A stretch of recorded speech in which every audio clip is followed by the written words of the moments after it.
Bichinho quer salvar o mundo todo e, por coincidência, quando vai salvar, que chega tem petróleo. É interessante isso. Ninguém aparece para salvar o Zimbábue, né? Vale salvar o Zimbábue. É verdade. Bichinho, ele é tão bom que ele vai salvar a nação. Tem petróleo. Coisa linda. Um homem bom, coração bom.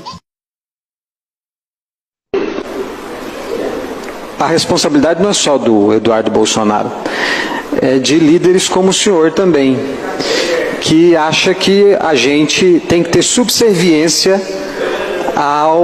aos Estados Unidos, que concorda que a gente bata continência à bandeira dos Estados Unidos e que acha que a gente tem que responsabilizar o presidente do próprio país por uma taxação imposta por um quase ditador, porque não simpatiza ideologicamente com esse presidente. Isso se chama, vereador, complexo de vira-lata. Achar que os Estados Unidos é melhor do que nós e que nós temos que nos curvar e nos render a uma taxação que quer nos prejudicar e concordar com essa taxação. E aí vai um deputado para fora do país, no exercício do seu mandato, se fazer de vítima, dizer que está sendo censurado, como se tivesse sido expulso do país. Ele comprou a passagem e foi para lá, para fazer uma articulação com a narrativa de suposta conspiração contra ele e a sua família. Ora, por que ele não fica no país e não responde à justiça brasileira? Não enfrenta o debate? Fica fazendo esse drama, esse jogo e colocando a soberania nacional na mesa, como se fosse negociável a soberania do próprio país, como se fosse negociável o equilíbrio financeiro, econômico do próprio país. Como eu disse aqui, o Brasil, com Lula ou sem Lula, é um país que tem relações bilaterais com mais de 190 países do mundo, que participa dos principais blocos econômicos. Nós não devemos subserviência exclusiva aos Estados Unidos, não. Vou te fornecer uma bomba para você mandar no seu grupo de família ou enviar para o seu amigo que ainda tem dúvidas entre as diferenças entre os partidos políticos.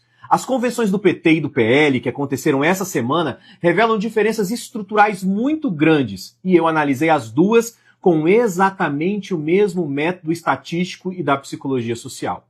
A convenção do PT lançou Haddad ao governo de São Paulo, e a do PL lançou Flávio Bolsonaro à presidência. E eu contei cada palavra das duas convenções. O discurso do Partido dos Trabalhadores está centrado na ideia de administração e de governo.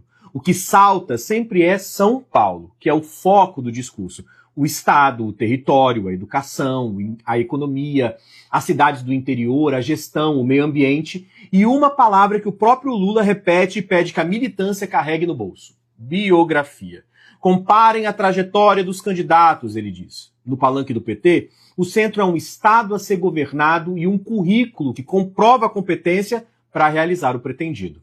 Agora o Partido Liberal. Apliquei os mesmos filtros e técnicas de análise, e o centro é bem outro. Depois de Flávio e Bolsonaro, o que estrutura a nuvem é pai, família, sangue, Deus, missão, perseguição. A palavra Brasil aparece muito, mas não como um projeto. É o pano de fundo diante do qual o sangue Bolsonaro se apresenta como salvação. Para os bolsonaros, a família Bolsonaro é mais importante que o Brasil. Essa é a diferença que a medição expõe. No PT, para cada 10 palavras, há sempre um peso equivalente entre economia e educação. No PL, a família Bolsonaro e as palavras de cunho religioso são repetidas exaustivamente, não havendo lugar para projetos ou políticas públicas. Ou seja, primeiro a família deles. E há um modelo de fé que não divide o palco com nenhum projeto de país. A frase que resume o PL inteiro foi dita pelo próprio Flávio: aqui tem sangue de Bolsonaro. Não é um programa de governo que se oferece, mas a volta do coronelismo. O pai, preso, volta ao palco por inteligência artificial para autorizar o filho, sangue do seu sangue, a governar. Quando colocamos as duas convenções uma do lado da outra, percebemos que em um palanque se pede voto mostrando o que os candidatos fizeram, e no outro se pede voto mostrando de quem o candidato é filho. Um coloca no centro São Paulo e a biografia. O outro coloca a família Bolsonaro, Deus e o sangue acima do Brasil. É mentira quando dizem que Brasil está acima de tudo para o PL. A família Bolsonaro está acima do Brasil e talvez até de Deus. Entender o que cada convenção escolheu colocar no coração do seu discurso te possibilita escolher entre o sangue e a biografia, ou ainda, entre escola, hospital e economia de um lado, ou castração química e endurecimento penal do outro. O senhor vendeu a Landulfo Alves, que valia 3 bilhões de dólares, por apenas 1 bilhão e 600. Como é que explica que um gasoduto da TAG foi vendido por 36 bilhões de reais e agora paga para a empresa compradora um aluguel de 3 bilhões de reais por ano? O senhor vendeu... Presta atenção aqui, a Petrobras tem aqui São Paulo. Então tem lá embaixo, na Baixada Santista, Cubatão, a refinaria gigante, produz lá o óleo diesel, produz gasolina, produz querosene de aviação. E aqui em cima está a grande cidade de São Paulo, que consome a gasolina e o óleo diesel. Para não ficar um monte de caminhão subir na serra, eles fizeram os gasodutos e os oleodutos. Então eles botam lá, eita, a bomba manda ver, isso sobe. Isso é um meio de transporte. Só quem usa isso é a Petrobras. Ela fez esses gasodutos porque é muito mais barato para ela do que ficar alugando caminhão. Não é? Não é? Pois bem, o Bolsonaro vendeu todos os gasodutos e oleodutos e entregou para quem comprou um contrato de aluguel. E o valor do aluguel de 5, 6 anos paga os gasodutos tudo e fica tudo de graça aqui para frente. Meu irmão, é uma roubalheira. Você não tem a ideia do tamanho. Mas por que não sai no jornal? Porque está tudo dentro do mercado. Existe um tipo de roubalheira que sai na denúncia. Um pastor exigiu uma barra de ouro para roubar não sei o quê. O Pazuello estava lá no ministério e roubaram na vacina, não sei o quê. Isso aí sai. Mas o que é corrupção grossa, em que o mercado financeiro é parte, isso não sai na imprensa. No debate do SBT, eu estava do lado do presidente da República. Ele falou o negócio de corrupção. Bolsonaro, anota aí. Você vendeu a carteira de créditos do Banco do Brasil de 3 bilhões e 700 milhões por 300 e poucos milhões de reais para o BTG. Eu disse o valor, eu disse quem fez, eu disse quem comprou. O senhor vendeu a carteira de crédito do Banco do Brasil por 371 milhões de reais, quando ela valia 3 bilhões de reais. Disse saiu algum jornal, alguma linha. Por quê? Porque o BTG é um desses bancos, cara. O Banco Pactual, uma das origens do Banco BTG Pactual de André Esteves, foi fundado por Paulo Guedes, então ministro da Economia no governo Bolsonaro.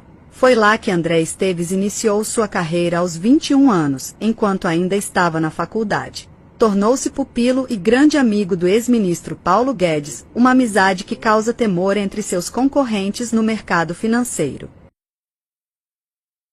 30 deputados repudiam Milei. Deputados argentinos, nem eles engoliram o seu presidente. Aliás, pior do que o uso da IA nessa convenção, foi a burrice real de convidar, estender tapete azul e dar medalha para um sujeito que foi um goleiro de 5ª categoria, critica o Brasil de uma forma absurda e inaceitável e ainda por cima bater palma para ele. Aí é brincadeira, né? Bom dia, pessoal. Hoje é dia 19, ó. Hoje é o dia da compra do mês. Dá uma olhada aqui, ó. Pros mensageiros do caos mentirosos, Lacombe da vida, que faz vídeo mentindo, dizendo que 1 quilo de frango tá R$40 no Brasil, 1 quilo de carne tá R$100. É isso aqui, ó. Olha o quilo do frango aqui, Lacombe, safado, alma cebosa, mentiroso. R$8. Olha o quilo do pernil aqui, Lacombe, mentiroso, R$11. Olha o quilo da coxinha do frango aqui, ó, R$15. Olha o quilo da paleta desossada aqui, Lacombe. Olha a data ali, ó, vagabundo. Paleta desossada, 30 pila. Olha o quilo da costela especial aqui, Lacombe, R$25. Dá uma olhada aqui, ó.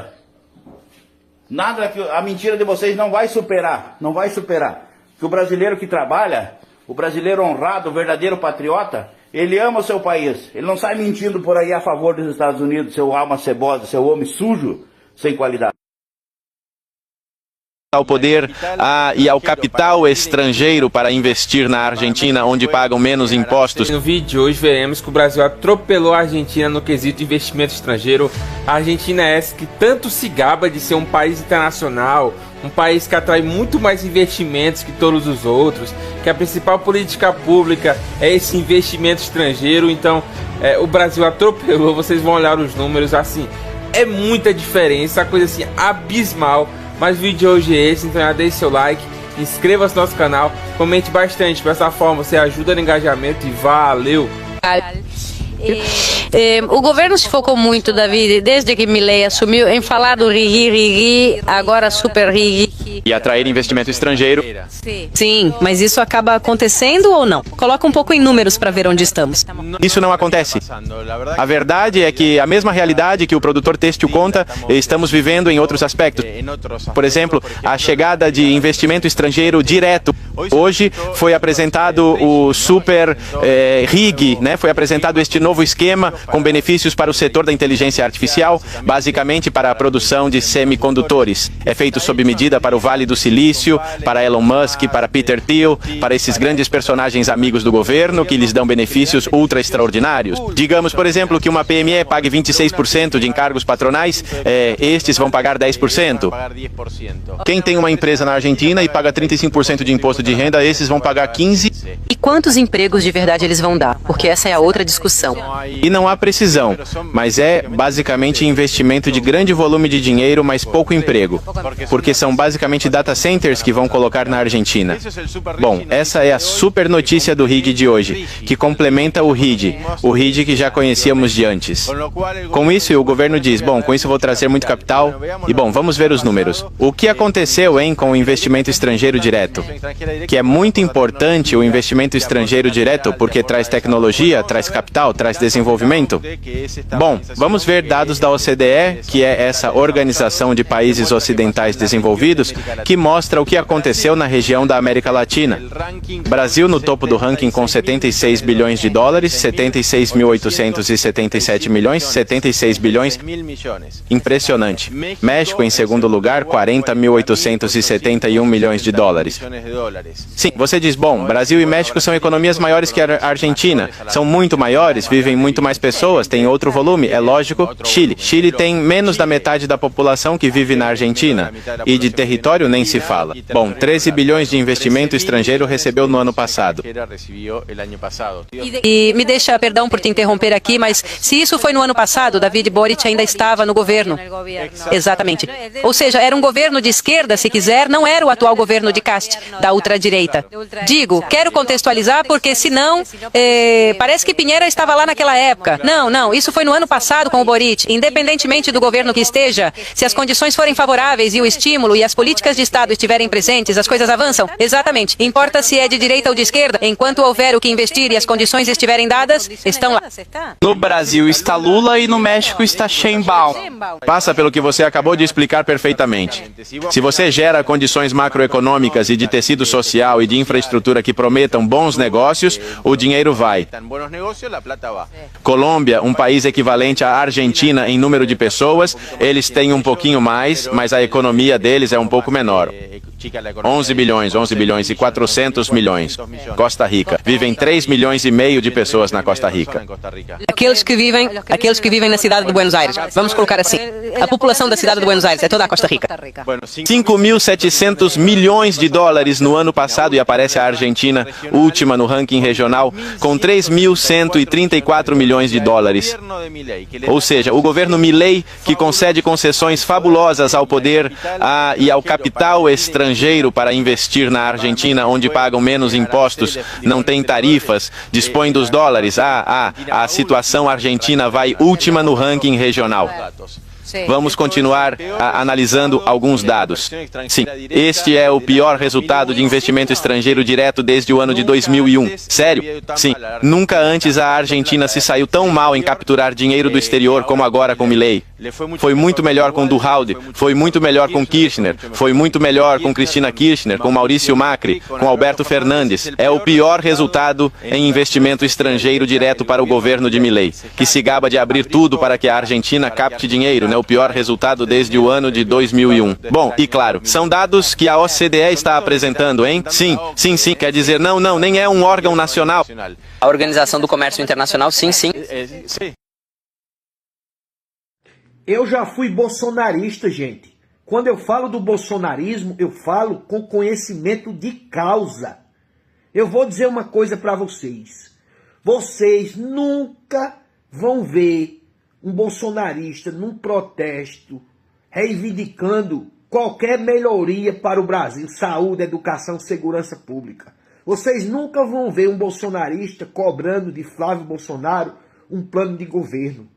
E se tiver bolsonarista me ouvindo, não é para ficar com raiva. Diga aqui nos comentários se eu estou mentindo.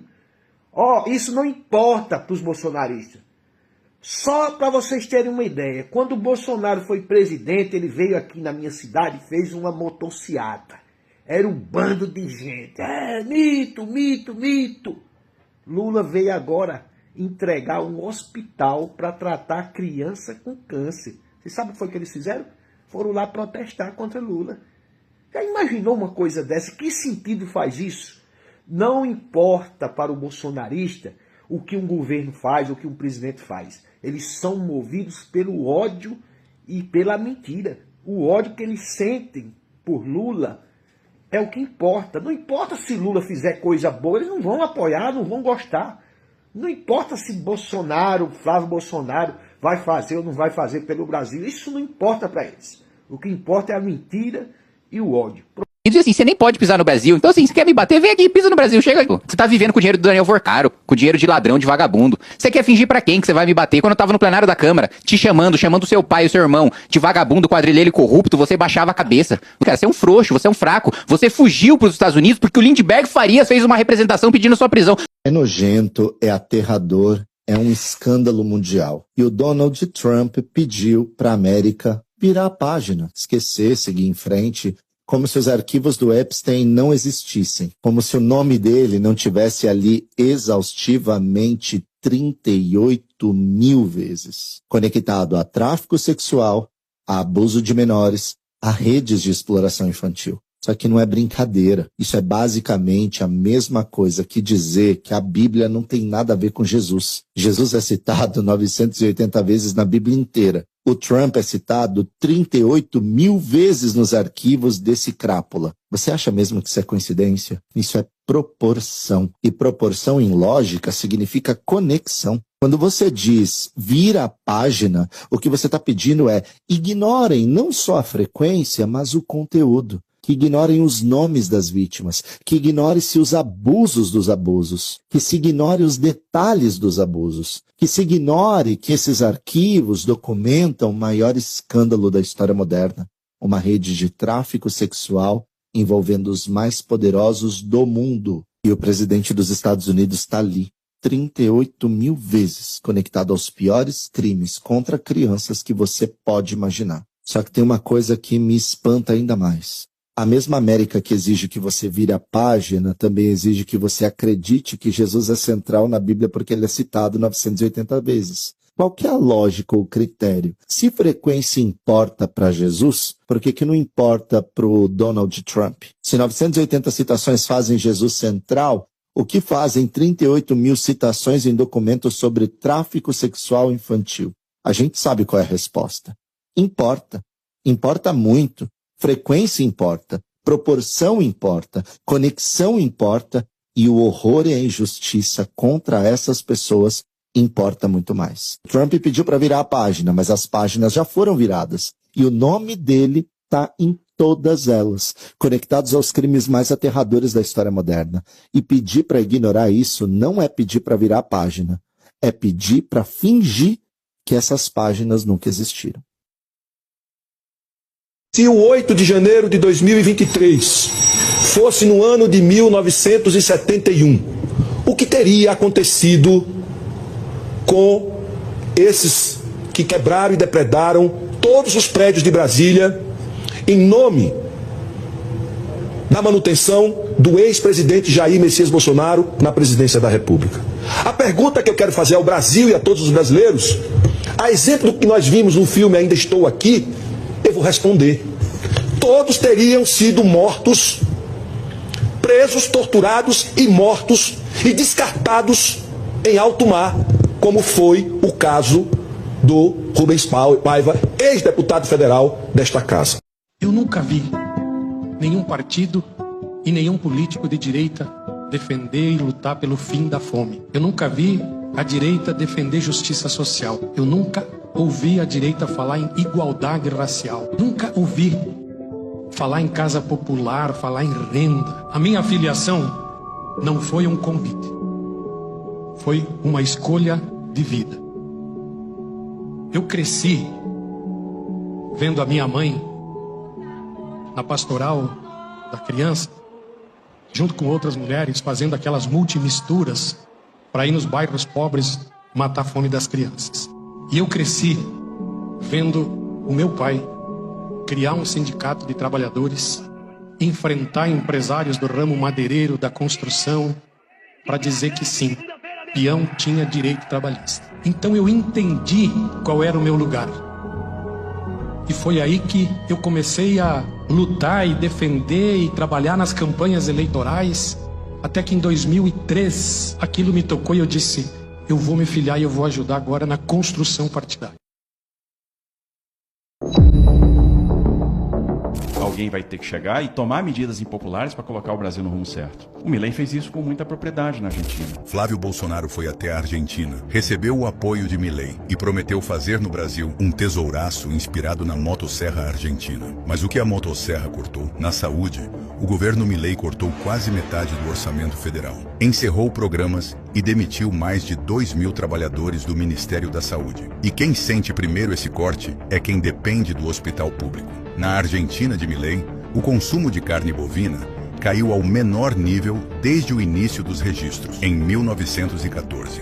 Com a perda do poder de compra e a alta dos preços, os argentinos passaram a escolher alternativas mais baratas. Em algumas partes do país, a venda de carne de burro foi a única alternativa para vencer a fome. Os aposentados também foram afetados. O poder de compra das aposentadorias caiu e muita gente passou a escolher entre comprar comida, pagar as contas ou levar o remédio para casa. Sem conseguir viver, a única alternativa foi ir para as ruas. Logo no início do governo, Milei promoveu uma desvalorização de mais de 50% da moeda argentina.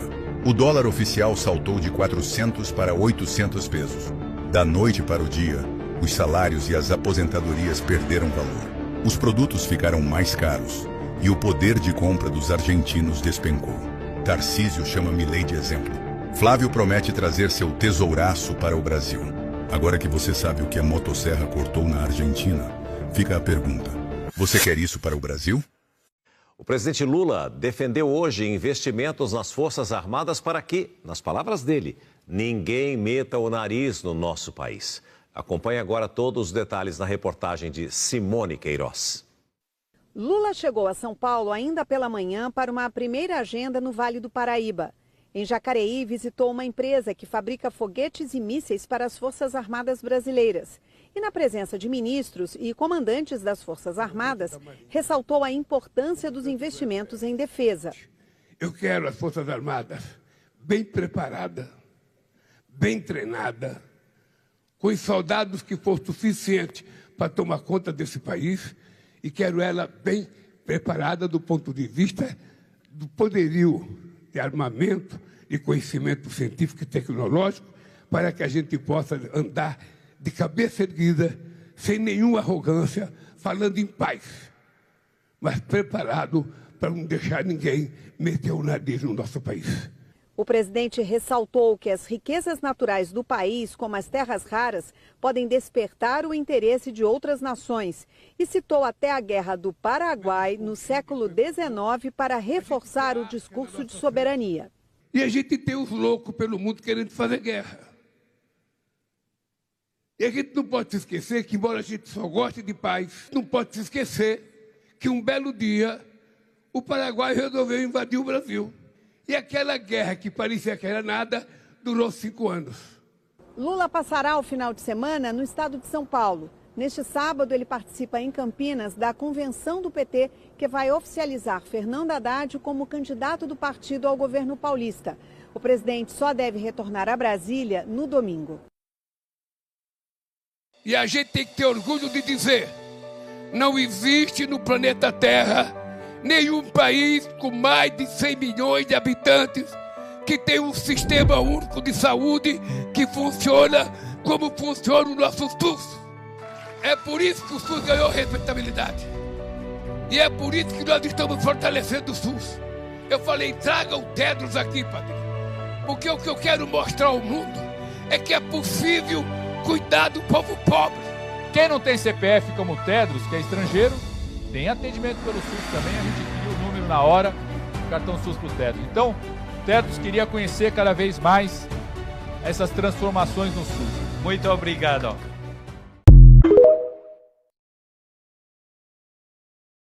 Você é famoso por dizer, eu quero um presente inútil. Isso, alguma coisa que não tem mais, que você não vai mais usar. Você pode pedir isso para outro governo. Por quê? Tudo aqui tem tudo tem utilidade. Tá, o que são essas coisas? coisas? Primeiro isso aqui, ó. Olha, é a chamada Revolução Verde Brasileira.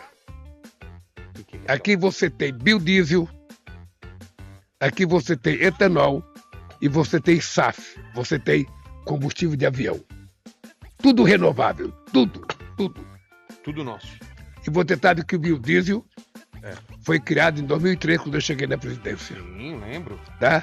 E você sabe que o combustível do futuro vai fazer. Eu levei para a Alemanha, na maior feira industrial do mundo. Eu queria provar para os alemães que o nosso biocombustível é menos emissor de gás de efeito estufa do que o deles.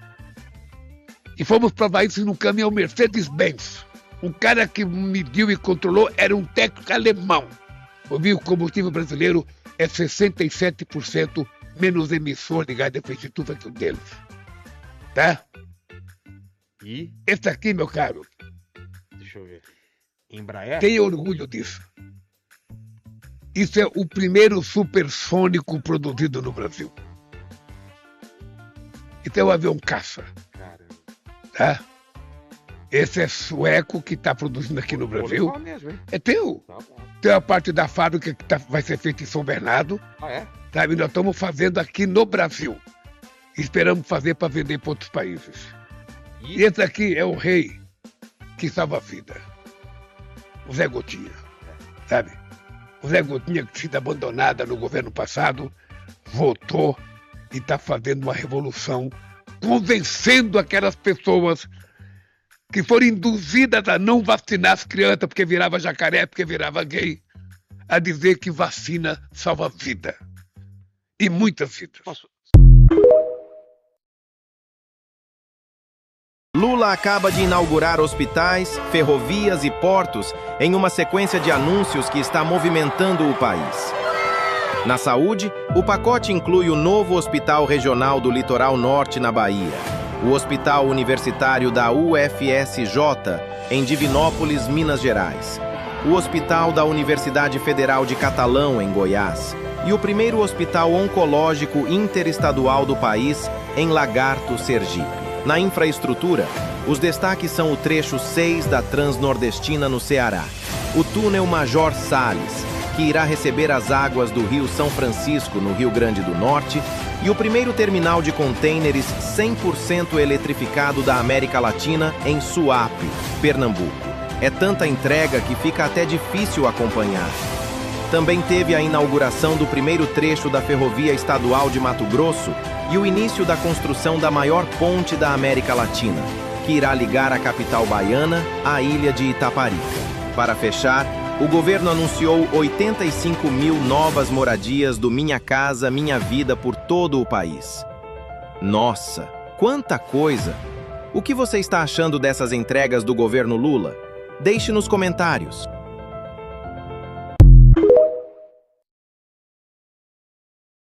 No governo do presidente Lula é tanta obra acontecendo no país inteiro que a gente tem que usar o domingo para dar conta de tanta inauguração. Aqui em Arvorezinha, interior do Rio Grande do Sul, inaugurando mais uma ponte da reconstrução. Ponte que a enchente destruiu e que o governo federal reconstruiu. Quando o presidente Lula falou que o Rio Grande do Sul ia ser completamente reconstruído, tá aqui a resposta, gente, tá aqui a palavra cumprida. Já manda esse vídeo para quem não acreditou. Aqui a gente vê também o compromisso do presidente Lula com o Brasil inteiro. Compromisso esse que chega nos municípios pequenos. Não é só a capital, grandes cidades que recebem obra e infraestrutura. Também os municípios pequenos, os interiores que fazem parte desse Brasilzão, merecem viver com infraestrutura moderna, com acesso a outras cidades, estradas seguras, boas rodovias. E isso aqui, gente, é a vida ficando um pouquinho mais fácil quando a política pública ela é bem feita. Compartilhe esse vídeo e manda para quem gosta de ver a boa política sendo feita. Isso aqui é governo Lula. Rapaz, coração assim, explodindo de alegria. Dia de aniversário, mas olha o presente. Inauguração de barragem de Panelas, obra parada há mais de 10 anos. A gente conseguiu com o presidente Lula retomar. Refizemos o projeto, atualizamos obra. Agora, entregue pro povo. Para garantir que chuva seja só sinônimo de bênção e não de destruição. Além disso, a gente vai poder abastecer quem sofre com falta d'água daqui. Bora.